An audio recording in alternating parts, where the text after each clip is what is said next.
Toppers അക്കാദമിയിൽ 2026-27 academic വർഷത്തേക്കുള്ള +1+2 science entrance oriented tuition ക്ലാസുകളിലേക്കും 8, 9, 10 ട്യൂഷൻ ക്ലാസുകളിലേക്കുമുള്ള അഡ്മിഷൻ ആരംഭിച്ചിരിക്കുന്നു. നമ്മുടെ കുട്ടിയുടെ ഭാവി സുരക്ഷിതമാക്കാൻ നമുക്കും ടോപ്പേഴ്സിന്റെ ഭാഗമാകാം. A different approach to success. തന്റെ കുടുംബങ്ങളോടൊപ്പം തന്റെ നാട്ടിലെ മുഴുവൻ ആളുകൾക്കും ഇഫ്താർ വിരുന്നൊരുക്കിയിരിക്കുകയാണ് യുവ വ്യവസായി. അമരവലം പഞ്ചായത്തിലെ മാമ്പോയിലുള്ള പുലത്തുപുലിക്കോട്ടിൽ നാസറാണ് പ്രദേശത്തെ 2000-ഓളം ആളുകൾക്ക് വിഭവസമൃദ്ധമായ ഭക്ഷണം നൽകി ഇഫ്താർ ഒരുക്കിയത്. തന്റെ നാട്ടുകാരും തന്റെ കുടുംബാംഗങ്ങളാണെന്ന കാഴ്ചപ്പാടിന്റെ പുറത്താണ് നാസർ കുടുംബങ്ങൾക്കായി ഒരുക്കിയ ഇഫ്താർ വിരുന്നിൽ തങ്ങളുടെ പ്രിയപ്പെട്ട നാട്ടുകാരെ കൂടി ഉൾപ്പെടുത്തി മെഗാ ഇഫ്താർ വിരുന്ന് നടത്തിയത്. ഇതാദ്യമായല്ല ഇത്തരത്തിലൊരു വിരുന്ന് നൽകുന്നത്. റംസാനിന്റെ പുണ്യം നുകരുന്നതോടൊപ്പം റംസാനിന്റെ സന്ദേശം അന്വർത്ഥമാക്കുന്ന തരത്തിൽ വർഷങ്ങളായി ഇത്തരത്തിൽ വിരുന്ന് നടത്താറുണ്ടെങ്കിലും ഇത്രയധികം ആളുകളെ ഉൾപ്പെടുത്തുന്നത് ഇതാദ്യമാണ്.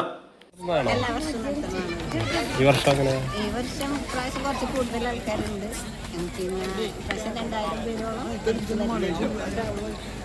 ഇക്ക അങ്ങനെ നടത്തണതാണ്. സമൂഹത്തുറയായിട്ട് തന്നെയാണ് എല്ലാ പ്രാവശ്യങ്ങളും നടത്തല. പ്രത്യേകിച്ച് ഇഫ്താറാണ്. അത് നാട്ടുകാരും കൂടി എല്ലാ വർഷവും നടത്തണമെന്നുള്ള അങ്ങനെ ആഗ്രഹമുണ്ട്. സാധാരണ ചില ക്ലബ്ബുകളും സംഘടനകളും കൂട്ടായ്മകളുമാണ് ഇത്തരം സൗഹൃദ ഇഫ്താർ സംഗമങ്ങൾ ഒരുക്കുന്നത് പതിവ്. അതിൽ മിക്കവാറും ഇതര മതസ്ഥരിൽ കുടുംബസമേതം പങ്കെടുക്കാനും സാധിക്കില്ല. അതിനാൽ നാട്ടുകാർക്ക് കുടുംബസമേതം പങ്കെടുക്കാൻ കഴിയുന്ന ഒരു ഇഫ്താർ ഒരുക്കുകയായിരുന്നുവെന്ന് കുടുംബം പറഞ്ഞു. എന്നാൽ എറണാകുളത്ത് ബിസിനസ്സുകാരനായ നാസർ ഇഫ്താറിന് സ്ഥലത്തില്ലാതിരുന്നിട്ടും ഭാര്യ ശോഭ നാസറാണ് ഇഫ്താറിന് നേതൃത്വം നൽകിയത്. നാട്ടുകാരുടെ സഹകരണം കൂടിയായപ്പോൾ ഇഫ്താർ ഗംഭീരമായി.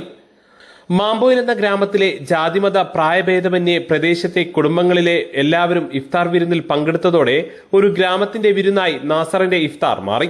കാരക്ക, മുന്തിരി, മുസമ്പി, തണ്ണിമത്തൻ തുടങ്ങി വിവിധ പഴവർഗ്ഗങ്ങളും പഴച്ചാറുകളും ബീഫ് ബിരിയാണി, ചെമ്മീൻ ബിരിയാണി, കൂന്തൽ, സ്പ്രിംഗ് ചിക്കൻ, കാട, ചിക്കൻ എന്നിവ പൊരിച്ചതുമായ വിഭവങ്ങൾ നോമ്പുതുറ ഗംഭീരമാക്കി. News bureau, Pookkottumpadam.